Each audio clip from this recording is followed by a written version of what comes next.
for your support, and I hope you join me in supporting my next evolution in the podcast world.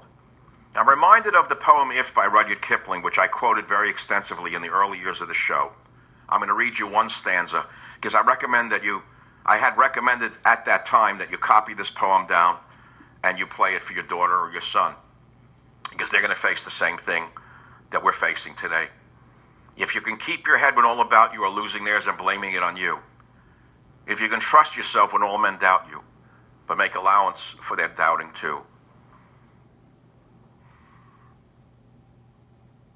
If you can wait and not be tired by waiting, or being lied about, don't deal in lies, or being hated, don't give way to hating, and yet don't look too good nor talk too wise. Boy, what a great stanza. 1909, can you believe it?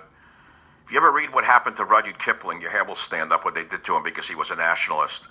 The very same communist forces, socialist forces, that are at work right now were at work then, long before the Bolshevik Revolution. They tried to disappear Rudyard Kipling because he was too much of a nationalist. If you can wait and not be tired by waiting, or being lied about, don't deal in lies, or being hated, don't give way to hating. Does it ever tell you anything about social media, the vermin on the social media? You can't give in to it. If you can force your heart and nerve and sinew to serve your turn long after they are gone, and so hold on when there is nothing in you except the will which says to them, hold on. Here's a great line.